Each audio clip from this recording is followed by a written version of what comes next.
Selamat malam, salam sejahtera. Ulasan pilihan malam ini, persoalannya ada atau tidak Zahid Hamidi tinggalkan buku cek akaun pribadinya kepada pembantunya. Ulasan sepenuhnya. Bekas Timbalan Perdana Menteri Datuk Seri Dr. Ahmad Zahid Hamidi memberitahu Mahkamah Tinggi hari ini bahawa baki wang dalam akaun pribadinya lebih daripada mencukupi untuk membayar kad kredit miliknya tanpa menggunakan dana Yayasan Akal Budi. Ahmad Zahid, 69 tahun, berkata akibat kecuaian bekas setiausaha eksekutifnya Major Mazlina Mazlan alias Ramli, wanita itu telah membayar kad kredit pribadinya menggunakan cek yayasan itu. Baki setiap bulan dalam akaun pribadi saya lebih daripada mencukupi untuk membayar kad kredit pribadi saya, katanya.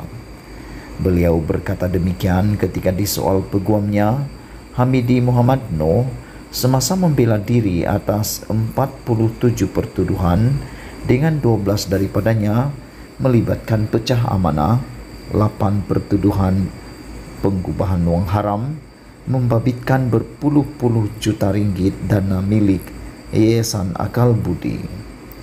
Kepada soalan Hamidi, mengapa Mazlina menggunakan cek Yayasan Akal Budi untuk menjelaskan bil kad kredit berkenan, Ahmad Zahid berkata Mazlina telah melakukan kecuaian dengan membayar kad kredit menggunakan cek Yayasan Akal Budi.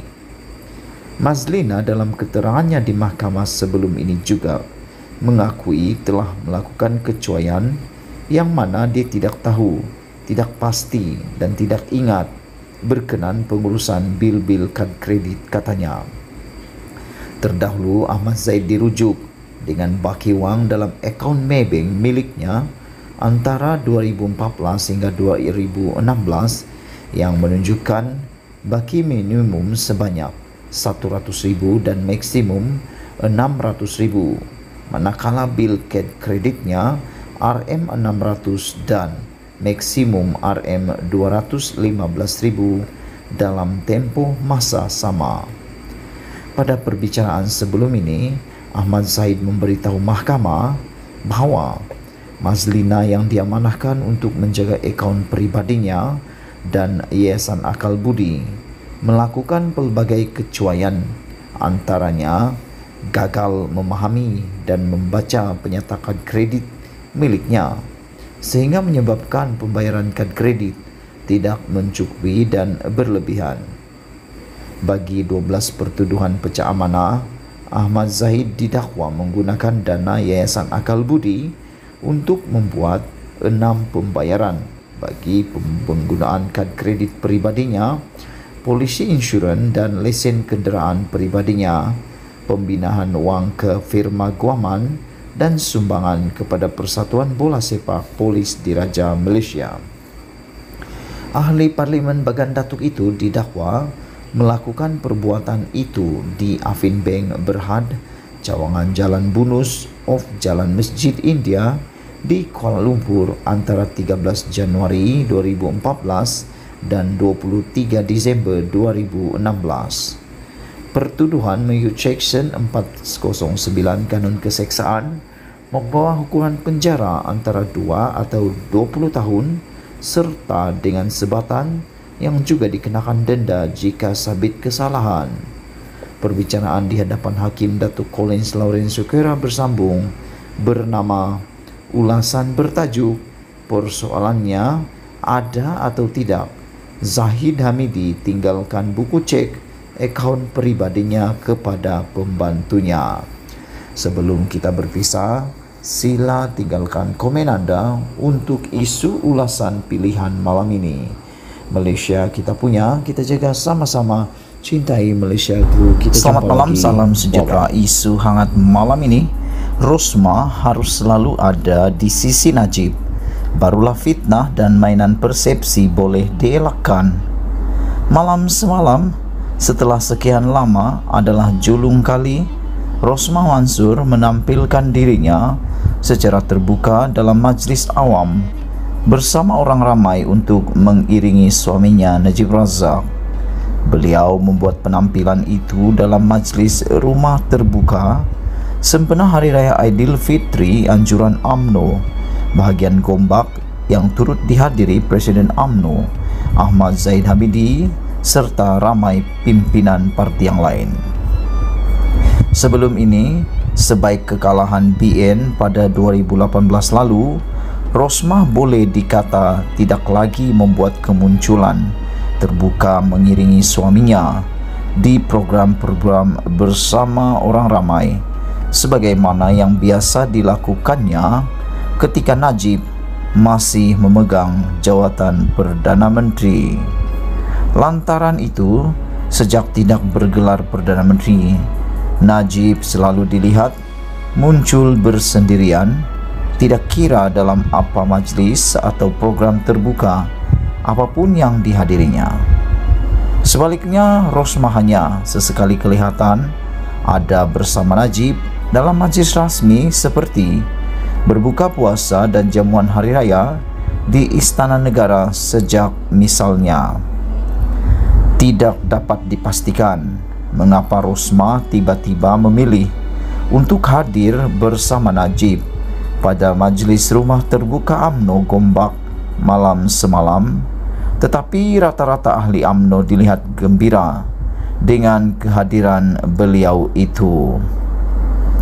Terutama di tengah-tengah penyebaran sekeping gambar Najib baru-baru ini yang belum disahkan kesahihannya, yang memperlihatkan seolah-olah beliau mempunyai keluarga baru. Kehadiran Rosmah pada malam semalam dengan sendirinya telah berjaya menutup cerita tersebut daripada terus dibualkan. Apalagi Najib dan Rosmah kelihatan sangat mesra dan dilihat selalu tersenyum bersama, suatu keadaan yang memperlihatkan hubungan mereka masih utuh serta bahagia. Cerita mengenai Najib kononnya sudah berkahwin lain sebenarnya sudah lama kedengaran dan menjadi percakapan ramai, terutama di kalangan kelompok UMNO. Antara sebabnya memang begitulah lumrah dalam masyarakat Melayu adalah kerana Najib sering sendirian dan tiada lagi kelihatan Rosmah mendampingi beliau di sisinya. Jika sejak dulu Rosmah sentiasa ada bersama Najib, percayalah tidak mungkin ada yang berani menyebar berita atau membawa mulut mengatakan bekas Perdana Menteri itu ada istri yang lain selain daripadanya. Harus difahami, Najib bukan saja mempunyai musuh politik di luar UMNO, tetapi juga di dalam UMNO yang sudah tentu popularitinya merupakan ancaman buat mereka. Di dalam UMNO, kecuali Ismail Sabri Yaakob yang sudah duduk sebagai Perdana Menteri, yang mungkin tidak merasa terancam dengan populariti Najib, yang lain-lain yang sedang mengidam kedudukan di puncak kuasa tentu saja gelisah dengan popularitinya itu serta kemungkinan beliau mampu muncul semula menggenggam kuasa.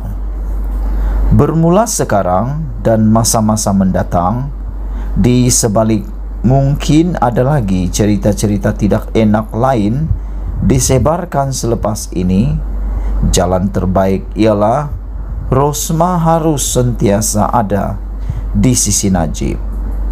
Dengan beliau sentiasa ada bersama Najib, bukan saja fitnah dapat dikekang, malah mainan persepsi yang bertujuan mengganggu populariti Najib juga boleh dielakkan. Sama juga macam kita lelaki biasa, kalau asyik jalan berseorangan saja ke mana-mana, biasanya akan muncullah juga macam-macam cerita. Untuk itu, sesekali haruslah juga ditunjukkan keluarga dan wajah istri secara terbuka. Kepada Rosmah untuk keselamatan dan kejayaan masa depan suaminya, jangan lagi dibiarkan Najib muncul secara terbuka seorang diri selepas ini. Sentiasalah ada di sisi Najib kemana saja dan di sepanjang masa. Terima kasih kepada Raffi Awang Kecik yang handsome, kacak dan lawa kerana sudi meminjamkan gambar-gambarnya untuk artikel ini. Sahbudin Hussein. Sekian isu hangat petang ini. Jangan lupa tinggalkan komen anda, sila tekan butang subscribe dan kita jumpa lagi. Bye bye.